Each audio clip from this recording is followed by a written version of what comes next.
শরীরে এখনো তেজ বেশি তো এই জন্য এত গরম গরম কথা। তোমার তেজ একটু কমায়া দেই বলে দিছে, জিন্দান খানায় নিয়ে বন্দি করো, খানা দানা বন্ধ, একটা দানা খাইতেও দিবা না আর এক ফোঁটা পানিও পান করতে দিবা না। ডাক্তারকে বলে রাখছে নারী পরীক্ষা করতে থাকবি, যখন দেখবি যে একেবারে শেষ মুহূর্ত, এখন খাবার দাবার না দিলে আর বাঁচবে না, ওই সময়ে নিয়ে খাবার দিবি। খাবারটা কি দিবি সেটাও ঠিক করে দিছে, বলছে যে মুসলমানদের ধর্মে যে জিনিস হারাম সেটা দিবি, শুয়োরের গোশত আর মদ মিশানো পানি। আল্লাহকে বললাম যে আল্লাহ তুমি পরীক্ষা করতেছো তোমার বান্দার, যে তোমার বান্দা তোমাকে, তোমার দ্বীনকে, তোমার রসুলকে, তোমার রসুলের আদর্শকে কতটা ভালোবাসে তুমি এটা পরীক্ষা করতেছো। আর এই পরীক্ষা করার জন্য জীবন দিছো মাত্র কয়টা? একটা মাত্র জীবন দিছো। আর ওই একটা জীবন দিয়ে আল্লাহ তোমাকে কিভাবে দেখাবো যে আমি তোমাকে আর তোমার দ্বীনকে কতটা ভালোবাসি। তুমি আমাকে 1000 জীবন দান করতা, একটা একটা করে জীবন তোমার জন্য উৎসর্গ করে তোমার বান্দা আব্দুল্লাহ বিন হুযাফা দুনিয়ার সামনে প্রমাণ করে দিত ঈমানদারের কাছে ঈমানের দাম কত বেশি। উলামায়ে কেরাম, আহলে হক, হকের ঝান্ডাবাহীরা যদি হকের উপর অটল আর মজবুত থাকে, আল্লাহর পক্ষ থেকে সাহায্য আসে, প্রতিপক্ষ মাথা নত করতে বাধ্য হয়। সাহাবী যুগের ছোট্ট একটা ঘটনার উদ্ধৃতি দিই। হযরতে আব্দুল্লাহ ইবনে হুযাফা রাদিয়াল্লাহু তাআলা আনহু, আল্লাহর নবীর একজন সাহাবী, তিনি এক যুদ্ধে নেতৃত্ব দিচ্ছিলেন একটা ছোট বাহিনীর। ঘটনাচক্রে রোম সম্রাট সে ওই বাহিনীটাকে গ্রেফতার করে ফেলল। আল্লাহর নবীর সাহাবী আব্দুল্লাহ বিন হুযাফা রাদিয়াল্লাহু আনহু সহ প্রায় 50 জনের মুসলমানদের একটা কাফেলা বন্দী হয়ে গেল। এখন রোম সম্রাটের ইচ্ছা হলো মুসলমানের ঈমান পরীক্ষা করবে আর যে কোনো মূল্যে মুসলমানকে ইসলাম থেকে দূরে সরাবে।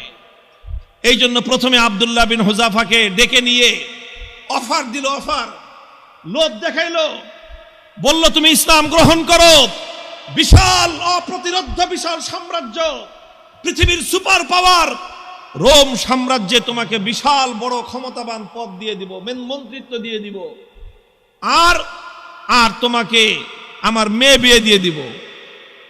পরবর্তীতে তুমি রাজবংশের নিয়ম অনুযায়ী দেখা যাবে তুমি সম্রাটও হয়ে যেতে পারো, বিশাল এলাকার দায়িত্ব তোমাকে এখনই দিয়ে দিব, কিন্তু শর্ত হলো তোমাকে তোমার ধর্ম এবং আদর্শ ছাড়তে হবে।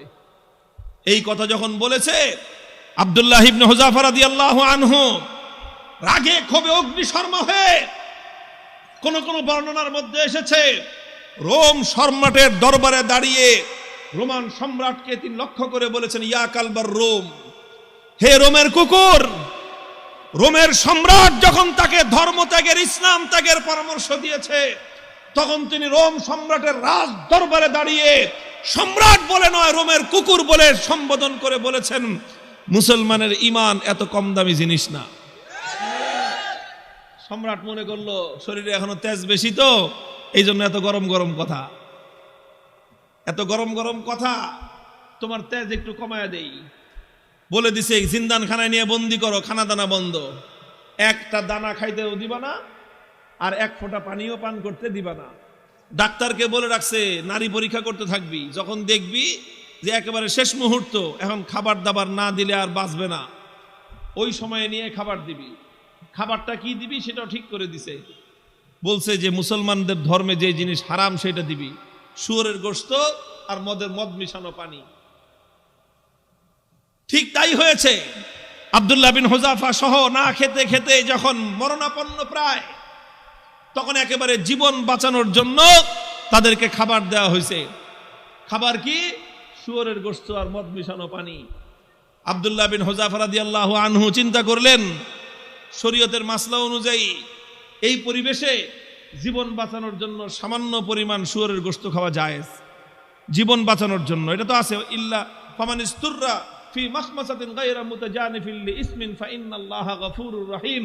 একজন মানুষ যদি এমন হয়ে যায় যে কোনো হালাল খাদ্য নাই, হারাম খাদ্য ছাড়া হালাল কোনো খাদ্য নাই, এখন না খেলে জীবন বাঁচবে না, সেই সময়ে জীবন বাঁচানোর জন্য সামান্য পরিমাণ হারাম খাদ্য গ্রহণ করা কি, এটা হলো মাসলা। কিন্তু উনি চিন্তা করলেন এখন তো শুধু হালাল হারামের প্রশ্ন না, এখন প্রশ্ন হলো মুসলমানের ঈমানের আত্মমর্যাদা বোধের প্রশ্ন। আজকে যদি আমি হারাম খাবার খাই তাহলে রোম সম্রাট বলবে দেখছি মুসলমানের ইমানের শক্তি কত দূর। এই সময় মাসলা ভিন্ন। এরকম পরিস্থিতি যদি কারো হয় তাহলে মাসলা ভিন্ন।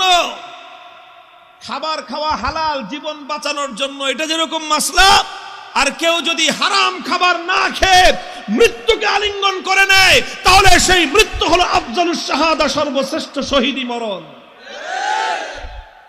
আব্দুল্লাহ বিন হুযাফা চিন্তা করলেন এখন মাসলা দুইটা আছে, একটা হলো ফাঁক ফোকরের রাস্তা, আমি এখন হারাম খেয়ে জীবন বাঁচাতে পারি, আর একটা মাসলা কি, আমি যদি আমার জীবনকে উৎসর্গ করে দেই আমার একজনের জীবন যাবে কিন্তু কিয়ামত পর্যন্তের জন্য রোম সম্রাটের দরবারে ইসলামের ঝান্ডা সমুন্নত হয়ে যাবে।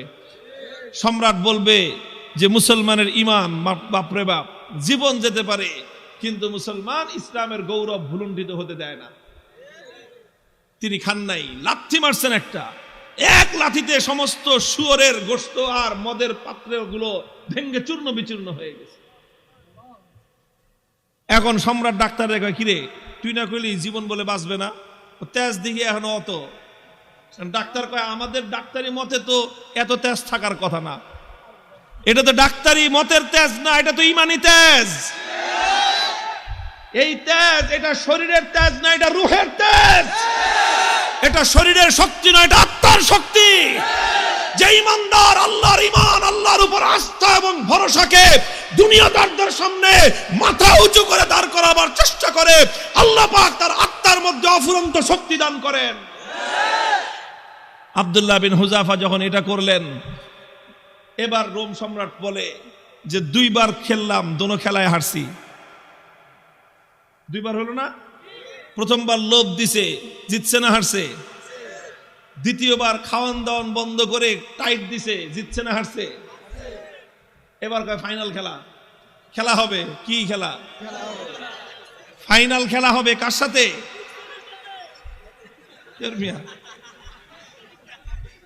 এদের সাথে তো খেলা শেষ করে দিয়ে আসছি তার এলাকায় গিয়ে।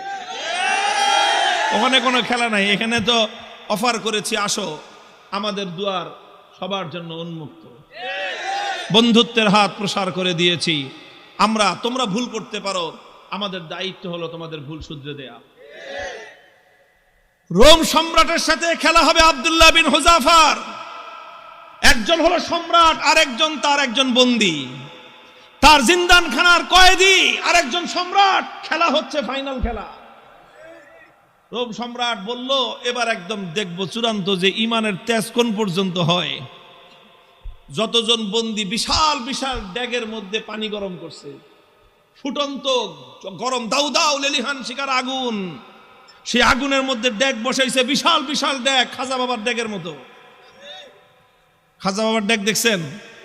বাংলাদেশে আছে হলো শাহজালালের মাজারের ড্যাগ একটা আছে, ওটার মধ্যে বালতি নিয়ে নামে একজন সঙ্গ লাগায়া খিচুড়ি উঠাইতে, দেখেন নাই?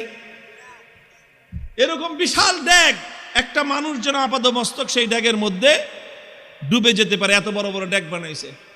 ড্যাগ বানায় তারপরে লাকড়ি দিয়ে লেলিহান শিকার আগুন জ্বালাইছে, সে আগুন জ্বালায় তারপরে এই তো পানি দিয়ে ভরে দিছে। পানি যখন টকবক টকবক করতেছে, এবার আব্দুল্লাহ বিন হুযাফা সহ তার সমস্ত বন্দীদেরকে ডেকে আনছে। ডেকে এনে বলছে, আব্দুল্লাহ বিন হুযাফা এবার তোমার সাথে কোনটা খেলা? ফাইনাল। তোমাকে সর্বশেষ সুযোগ দিচ্ছি, তুমি দুইবার আমাকে ডিনাই করেছো, আমাকে অপমান করেছো, এবার লাস্ট সুযোগ তোমার জন্য।